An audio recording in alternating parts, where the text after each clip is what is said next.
Hai, bagaimana kabar kalian? Semoga kalian semua sehat-sehat selalu ya. Nah, dalam video kali ini kita akan membahas tentang pendekatan behavioristik. Nah, apa saja yang akan kita bahas? Yang pertama yaitu pengertian pendekatan behavioristik.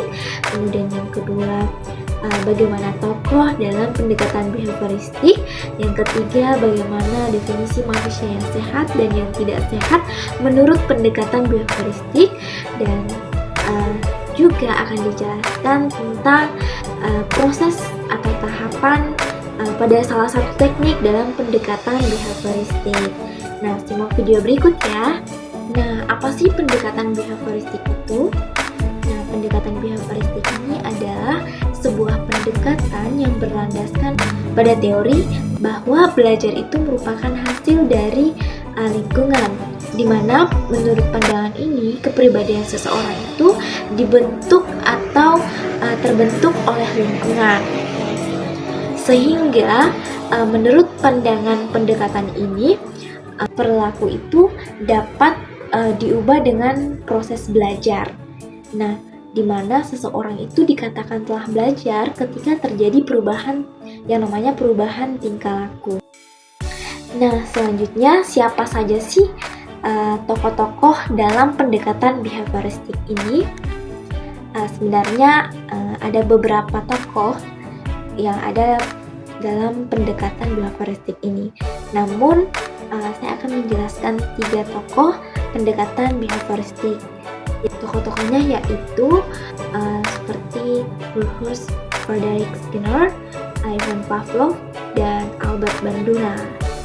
Nah, ketiga tokoh ini yang akan kita bahas. Nah, yang pertama Rudolf Frederick Skinner atau yang biasa disebut B.F. Skinner.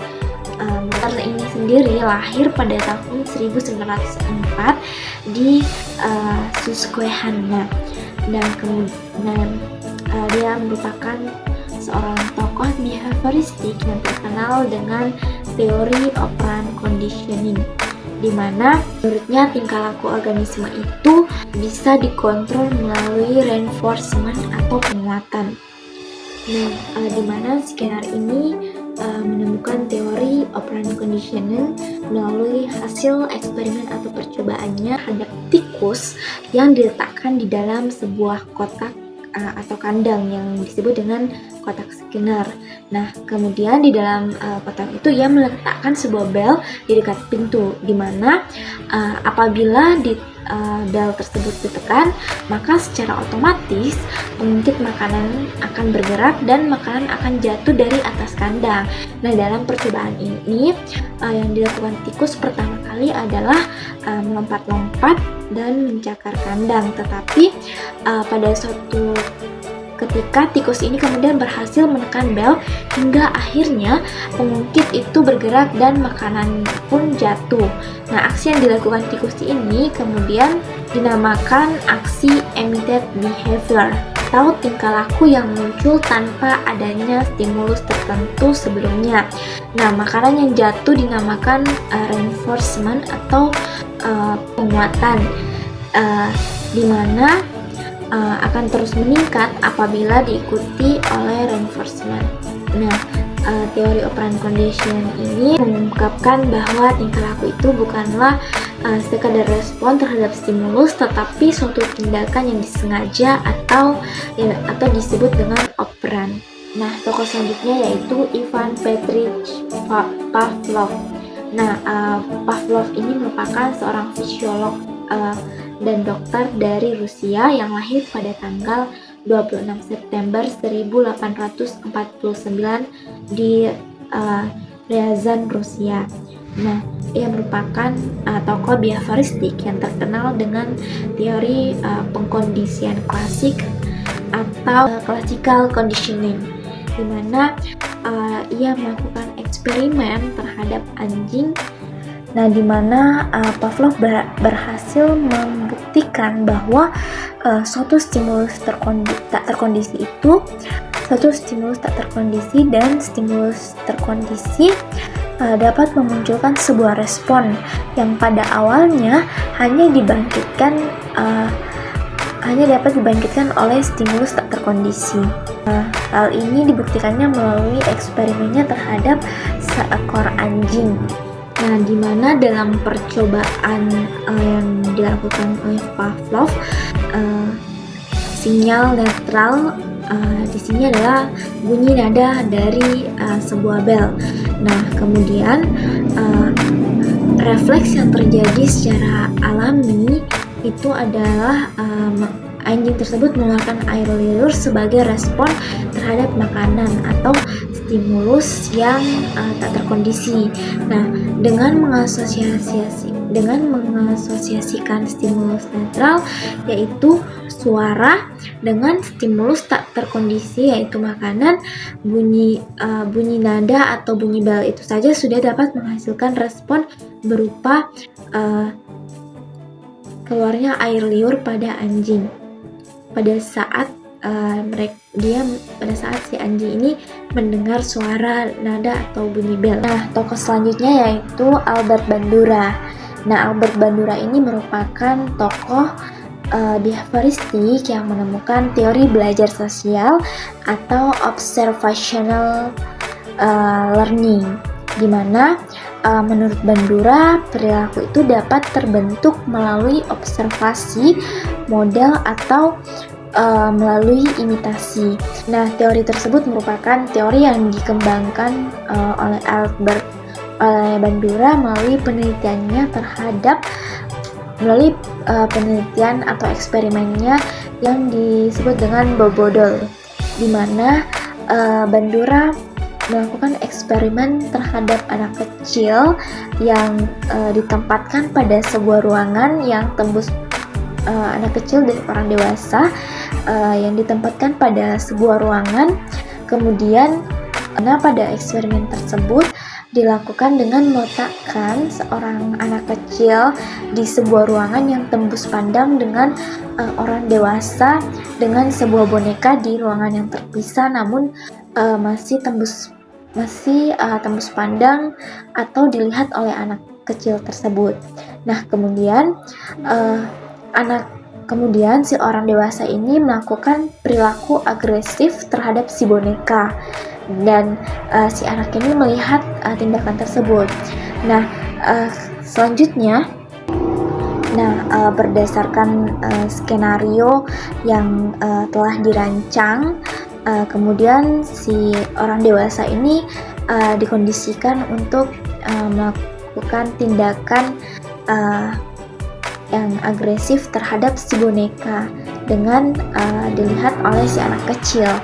Nah, kemudian tindakan yang dilakukan yaitu seperti memukul, menendang, kemudian memukul, menendang, dan memperlakukan boneka ini secara kasar.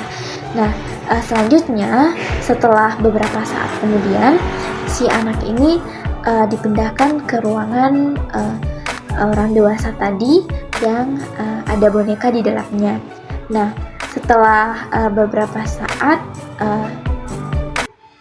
setelah anak kecil tersebut ditempatkan di ruangan tersebut,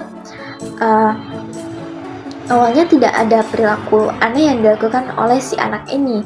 Namun setelah beberapa saat, si anak ini kemudian mulai melakukan perilaku agresif terhadap si boneka seperti yang telah dilakukan oleh orang dewasa tadi. Nah, berdasarkan eksperimen ini menunjukkan bahwa terdapat proses pembelajaran yang terjadi secara langsung atau melalui observasi. Nah, dari eksperimen Bobodol tersebut kemudian lahirlah teori belajar sosial. Dan selanjutnya pandangan manusia sehat dan tidak sehat menurut pendekatan behavioristik. Nah, pribadi yang sehat dalam pendekatan behavioristik itu adalah pribadi atau manusia yang dapat menyesuaikan diri dengan lingkungannya. Karena proses belajar itu karena dalam pendekatan ini